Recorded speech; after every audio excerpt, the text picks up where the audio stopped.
जय हिंद दोस्तों, आप सभी का स्वागत है आपके अपने YouTube channel Shiva online classes में। दोस्तों, आज की इस वीडियो में हम डिस्कस करेंगे टॉप 20 जनरल नॉलेज के क्वेश्चंस। ये जो क्वेश्चंस हैं दोस्तों, बहुत इंपॉर्टेंट क्वेश्चंस हैं। काफ़ी समय से आपकी रिक्वेस्ट आ रही थी कि सर कुछ अलग से भी क्वेश्चंस करा दीजिए जो कि हमारे रिटन एग्जाम के लिए इंपॉर्टेंट क्वेश्चंस हैं। तो अगर आपका रिटन एग्जाम दोस्तों 25 जुलाई या 29 जुलाई को है या फिर उसके आगे भी किसी डेट को है, तो दोस्तों आपके लिए ये वीडियो जो है वो बहुत इंपॉर्टेंट वीडियो है। तो ज़्यादा समय ना लेते हुए स्टार्ट करते हैं हम आज की वीडियो। क्वेश्चन नंबर 1 को पढ़ने से पहले दोस्तों मैं आपको बता दूं कि ये जो क्वेश्चंस होंगे वो आपके soldier GD, clerk, एसकेटी, nursing assistant, tradesman and technical के लिए, जो मतलब आर्मी की किसी भी ट्रेड की आप तैयारी कर रहे हैं, सभी ट्रेड्स के लिए ये जो क्वेश्चंस हैं काफ़ी इंपॉर्टेंट क्वेश्चंस होंगे। तो क्वेश्चन नंबर 1 है आपका, भारत की सबसे बड़ी सुरंग जवाहर सुरंग किस राज्य में अवस्थित है। तो सबसे पहले तो दोस्तों ये देख लीजिए, यहाँ पर क्वेश्चन में ही एक आंसर आपका आ गया, भारत की सबसे बड़ी सुरंग जवाहर सुरंग। तो अगर आपसे क्वेश्चन में पूछा जाता है कि भारत की सबसे बड़ी सुरंग कौन सी है, तो आपको क्या लिखना है, जवाहर सुरंग। ठीक है, अब चलते हैं कि ये जो सुरंग है वो किस राज्य में स्थित है। तो क्वेश्चन नंबर 1 का जो सही आंसर होगा वो होगा आपका ऑप्शन सी, जम्मू और कश्मीर। ठीक है, जम्मू और कश्मीर में जवाहर सुरंग स्थित है और ये भारत की सबसे बड़ी सुरंग है। अगले क्वेश्चन की तरफ चलते हैं। क्वेश्चन नंबर 2, भारत किस गोलार्ध में स्थित है। ऑप्शन हैं दोस्तों आपके, ऑप्शन ए पूर्वी और दक्षिणी, ऑप्शन बी उत्तरी और पश्चिमी, ऑप्शन सी दक्षिणी और पूर्वी, एंड ऑप्शन डी होगा आपका उत्तरी और पूर्वी। तो आपको बताना है दोस्तों कि भारत जो है वो किस गोलार्ध में स्थित है। तो दोस्तों भारत जो है वो आपका उत्तरी और पूर्वी गोलार्ध में स्थित है। तो यहाँ पर क्वेश्चन नंबर 2 का सही आंसर ऑप्शन डी बिल्कुल सही होगा। क्वेश्चन नंबर 3 है, सियाचिन ग्लेशियर भारत के किस राज्य में स्थित है। ठीक है, ऑप्शन है आपके Jammu and Kashmir, option B है दोस्तों आपका उत्तर प्रदेश, ऑप्शन सी है आपका सिक्किम, एंड ऑप्शन डी होगा इनमें से कोई नहीं। तो सियाचिन ग्लेशियर जो है वो दोस्तों वो भारत के जम्मू और कश्मीर राज्य में स्थित है। तो यहाँ पर क्वेश्चन नंबर 3 का सही आंसर कौन सा होगा, ऑप्शन ए होगा जम्मू और कश्मीर। अगले क्वेश्चन की तरफ चलते हैं। क्वेश्चन नंबर 4, भारत में कितने राज्य तट रेखा से लगे हैं। भारत में कितने राज्य जो हैं जो तट रेखा से लगे हैं। तट रेखा का मतलब है दोस्तों समुद्री सीमा। ठीक है, तो भारत के ऐसे कितने राज्य हैं जो तट रेखा से लगे हुए हैं। ऑप्शन हैं आपके, option A 5, option B 2, option C 9 और ऑप्शन डी है आपका 12। तो क्वेश्चन नंबर 4 का जो सही आंसर होगा वो होगा आपका ऑप्शन सी। भारत के दोस्तों 9 राज्य ऐसे हैं जो कि तट रेखा से लगे हुए हैं। अगला क्वेश्चन है हमारा क्वेश्चन नंबर 5, उत्तर भारत में उप हिमालय क्षेत्र के सहारे फैले समतल मैदान को क्या कहा जाता है। ऑप्शंस होंगे, option A Bhabar, option B Khadar, option C Doon, and option D है आपका इनमें से कोई नहीं। तो क्वेश्चन नंबर 5 का दोस्तों सही आंसर होगा ऑप्शन ए भाबर। अगले क्वेश्चन की तरफ चलते हैं। क्वेश्चन नंबर 6, भारत की उत्तरी सीमा पर स्थित पर्वत है। ठीक है, ऑप्शंस होंगे दोस्तों आपके, option A Himalaya, option B Maikal, option C Nilgiri, and option D है दोस्तों आपका अरावली। तो भारत की उत्तरी सीमा पर स्थित पर्वत कौन सा है। तो यहाँ पर क्वेश्चन नंबर 6 का सही आंसर होगा ऑप्शन ए हिमालय। ठीक है, हिमालय पर्वत जो है वो भारत की उत्तरी सीमा पर स्थित है। अगले क्वेश्चन की तरफ चलते हैं। क्वेश्चन नंबर 7, बहुत इंपॉर्टेंट क्वेश्चन है दोस्तों। ये क्वेश्चन मैंने जो पिछले कुछ ईयर्स के अभी प्रीवियस पेपर्स आपको कराए थे, ठीक है, और कंटिन्यू सीरीज चल भी रही है, हम उसको करा भी रहे हैं। उसमें मैंने कई ईयरों के पेपर्स में ये क्वेश्चन देखा है। तो ये क्वेश्चन बहुत इंपॉर्टेंट है, यहाँ पर मैं स्टार मार्क करता हूँ। भारत के किस प्रदेश की सीमाएं 3 देशों क्रमशः नेपाल, भूटान और चीन से मिलती हैं। ठीक है, तो भारत का ऐसा कौन सा राज्य है जिसकी सीमाएं नेपाल, भूटान और चीन तीनों देशों से मिलती हैं। ऑप्शंस आपके सामने हैं दोस्तों, मेघालय, अरुणाचल प्रदेश, पश्चिम बंगाल एंड सिक्किम। तो क्वेश्चन नंबर 7 का दोस्तों सही आंसर होगा आपका ऑप्शन डी सिक्किम। ठीक है, सिक्किम की राजधानी कहां पर है? गंगटोक में स्थित है। अगला क्वेश्चन है हमारा क्वेश्चन नंबर 8। भारत का सर्वोच्च पर्वत शिखर है, भारत का सर्वोच्च पर्वत शिखर कौन सा है? ऑप्शन है आपके, option A Kanchenjunga, option B Nanda Devi, option C Godwin Austen K2 इसका पूरा नाम है, एंड ऑप्शन डी इनमें से कोई नहीं। तो भारत का दोस्तों जो सर्वोच्च पर्वत शिखर है वो कौन सा है? आपका गॉडविन ऑस्टिन K2 है। ठीक है, तो यहाँ पर क्वेश्चन नंबर 8 का सही आंसर कौन सा होगा? ऑप्शन सी होगा। क्वेश्चन नंबर 9 की तरफ चलते हैं दोस्तों। भारत की कौन सी पर्वत श्रेणी नवीनतम है? ठीक है, तो यहाँ पर कुछ ऑप्शंस दिए गए हैं, आपको बताना है कि इनमें से भारत की कौन सी ऐसी पर्वत श्रेणी है जो नवीनतम है, मतलब नई है। ठीक है, तो ऑप्शन हैं आपके हिमालय, अरावली, सह्याद्री और सतपुड़ा। तो क्वेश्चन नंबर 9 का दोस्तों सही आंसर होगा यहाँ पे ऑप्शन ए हिमालय। ठीक है, हिमालय पर्वत श्रेणी है वो बिल्कुल नवीनतम पर्वत श्रेणी है भारत की।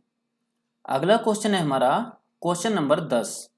भारत में निम्नलिखित में से कौन सी पर्वत श्रेणी केवल एक राज्य में फैली हुई है? ठीक है, आपने सबने देखा होगा कि एक जो पर्वत होता है, पहाड़ होते हैं, ये एक राज्य से दूसरे राज्य में, तीसरे राज्य में, मतलब 4-4 राज्यों में फैले हुए होते हैं। क्योंकि ये बहुत विशाल होते हैं तो एक राज्य की सीमा को ये पार जनरली कर जाते हैं। यहाँ पर क्वेश्चन दोस्तों ये है कि भारत में निम्नलिखित में से कौन सी पर्वत श्रेणी ऐसी है जो केवल एक राज्य में है, दूसरे राज्य में नहीं है। ठीक है, मतलब उसी राज्य में शुरू हुई है और उसी राज्य में वो फिनिश हो गई है। तो क्वेश्चन नंबर 10 का दोस्तों जो सही आंसर होगा वो है आपका ऑप्शन ए। ठीक है, अजंता। अगले क्वेश्चन की तरफ चलते हैं दोस्तों। क्वेश्चन नंबर 11 है, आगरा शहर को किसने बसाया? यहां पर आपको बताना है कि आगरा शहर के लिए किसने बसाया है। तो दोस्तों उससे पहले मैं बता दूं कि आगरा में ताजमहल भी स्थित है।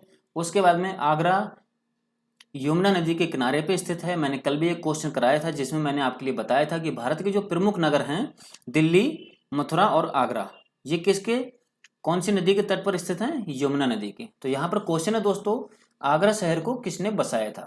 तो क्वेश्चन नंबर 11 का सही आंसर होगा ऑप्शन डी सिकंदर लोदी ने। क्वेश्चन नंबर 12 है दोस्तों, बिहू निम्नलिखित में से किसका लोकप्रिय उत्सव है? ठीक है, तो आपको बता दें दोस्तों कि बिहू जो है वो लोकप्रिय उत्सव यहाँ पर पूछा गया है और ये एक फोल्क डांस भी है। ठीक है, तो यहाँ पर जो सही आंसर होगा दोस्तों इस क्वेश्चन का, बिहू जो है वो असम का एक लोकप्रिय मतलब फोल्क डांस है और असम का ही दोस्तों ये लोकप्रिय उत्सव है। तो क्वेश्चन नंबर 12 का सही आंसर ऑप्शन सी असम।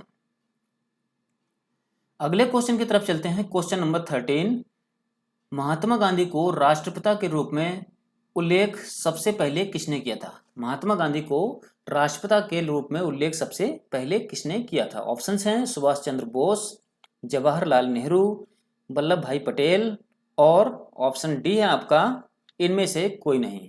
तो क्वेश्चन नंबर 13 का दोस्तों जो आपका सही आंसर होगा ऑप्शन ए होगा, सुभाष चंद्र बोस ने महात्मा गांधी को सबसे पहले महात्मा उपाधि दी थी। ठीक है, तो ये है दोस्तों 13 क्वेश्चन। और 14 नंबर क्वेश्चन की तरफ चलने से पहले मैं आपको बता दूं कि अगर आपने दोस्तों हमारे चैनल को अभी तक सब्सक्राइब नहीं किया है तो चैनल को सब्सक्राइब कर लें, और अगर वीडियो को अभी तक लाइक नहीं किया है तो वीडियो को लाइक और देखने के बाद में अपने दोस्तों के साथ में शेयर जरूर कर दें। अगले क्वेश्चन की तरफ चलते हैं दोस्तों। Question number 14। क्वेश्चन नंबर 14 है दोस्तों हमारा, प्रथम गोलमेज सम्मेलन कहाँ हुआ था? तो सबसे पहले तो दोस्तों मैं आपको यहाँ पर 2 क्वेश्चन बिल्कुल क्लियर कर देना चाहता हूँ कि टोटल जो गोलमेज सम्मेलन हुए थे कितने हुए थे? 3 हुए थे। टोटल गोलमेज सम्मेलन हुए थे 3, और तीनों के तीनों गोलमेज सम्मेलन कहाँ पर हुए थे? लंदन में हुए थे। और ऐसे कौन से भारतीय हैं, ये भी क्वेश्चन आपसे आर्मी की जो रिटन एग्जाम है, चाहे वो किसी भी ट्रेड का सही, उसमें काफ़ी बार पूछा जाता है कि भारत का ऐसा कौन सा व्यक्ति था जिसने तीनों गोलमेज सम्मेलन में भाग लिया था? तो उनका नाम है दोस्तों डॉक्टर भीमराव अंबेडकर।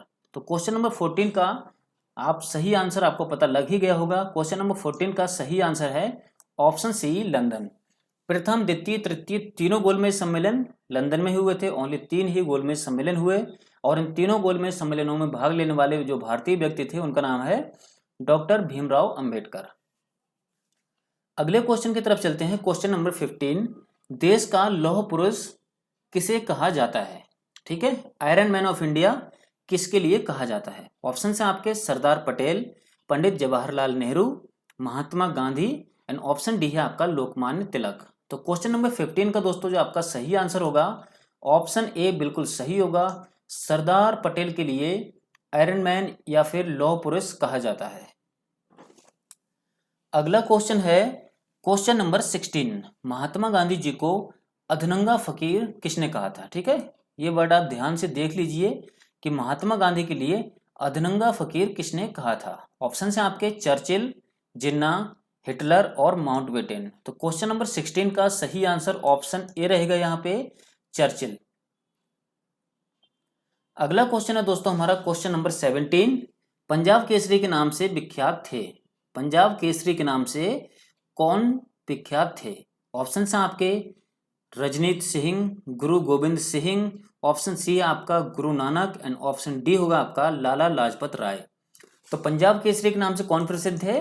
लाला लाजपत राय। ठीक है, अगले क्वेश्चन की तरफ चलने से पहले दोस्तों मैं आपको बता दूं कि अगर आपके पास में दोस्तों आर्मी की किसी भी ट्रेड का ओरिजिनल क्वेश्चन पेपर है तो हमारे टेलीग्राम ग्रुप जिसका लिंक इस वीडियो के डिस्क्रिप्शन में दिया गया है उसमें आप हमें शेयर कर सकते हैं। तो हम आपके लिए आर्मी के जो ओरिजिनल पेपर भी हैं उसको भी कराएंगे। लेकिन आपके पास में अगर पेपर है तो आप उसका फोटो बहुत अच्छे से क्लियर से लें, जिससे हमें वो वीडियो की उसको जब हम वीडियो में कन्वर्ट करें, जब हम उसको वीडियो बनाएं उस पेपर की, तो उसकी जो क्लियरिटी है वो अच्छी आए। ठीक है, तो अगले क्वेश्चन की तरफ चलते हैं दोस्तों। क्वेश्चन नंबर 18, क्वेश्चन नंबर 18 है हमारा, निम्नलिखित में से कौन सी गंगा की सहायक नदी नहीं है? क्वेश्चन को बहुत ध्यान से पढ़ना है। कभी कभी बच्चे जो हैं मैंने देखा है खुद कि गलतियां करके आते हैं, क्वेश्चन को ठीक से नहीं पढ़ते हैं। जैसे आप जल्दी जल्दी में तो होते ही हैं एग्जाम में, तो आप देख लेते हैं कि निम्नलिखित में से कौन सी गंगा की सहायक नदी है या नहीं है, इसको आप ध्यान से नहीं देते।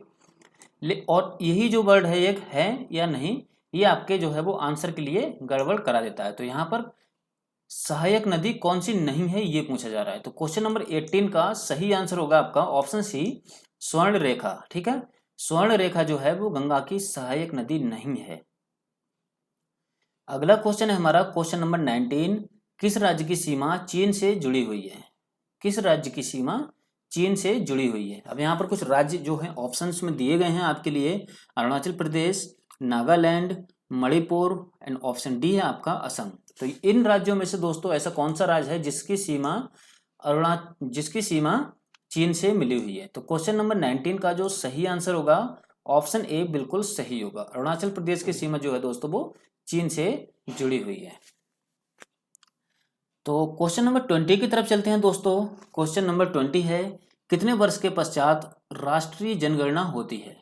ठीक है, तो भारत में जो है वो कितने वर्षों के पश्चात जनगणना की जाती है? राष्ट्रीय जनगणना ऑप्शन है आपके 10 साल, 12 साल, 5 साल या फिर 15 साल। तो क्वेश्चन नंबर 20 का सही आंसर कौन सा होगा? ऑप्शन ए बिल्कुल सही होगा, 10 साल। भारत में जो जनगणना है दोस्तों वो प्रत्येक 10 साल के बाद में की जाती है। तो ये थे दोस्तों 20 क्वेश्चंस जो कि बहुत इंपॉर्टेंट क्वेश्चंस थे और आपके आने वाले एग्जाम के लिए काफ़ी ज़्यादा आपकी जो है वो सहायता करेंगे। इनमें से आपको काफ़ी क्वेश्चंस हो सकता है कि आपको आपके एग्जाम में देखने को मिल जाएं। तो दोस्तों इसी तरह वीडियो को पाने के लिए हमारे चैनल को जल्दी से जल्दी सब्सक्राइब कर लीजिए और अपने दोस्तों के साथ में शेयर भी कर दीजिए। हमारे चैनल पर आपको पता है कि जो वीडियो अपलोड होती है वो डेली रात में 8 बजे होती है। तो आप सब लोग जल्दी से जल्दी रात को 8 बजे ऑनलाइन आ जाया करें। नोटिफिकेशन का इंतजार ना करें, क्योंकि कभी कभी ऐसा होता है कि नोटिफिकेशन नहीं भी जाती है। तो उम्मीद करते हैं दोस्तों वीडियो आपको पसंद आएगी। अगर वीडियो पसंद आई हो तो वीडियो को लाइक करना और अगर चैनल पर नए हैं तो चैनल को सब्सक्राइब करके बेल आइकन का बटन प्रेस जरूर कर लेना। तो थैंक यू फॉर वॉचिंग दोस्तों। कल फिर मिलेंगे एक नई वीडियो के साथ में, तब तक के लिए नमस्कार, जय हिंद, जय भारत।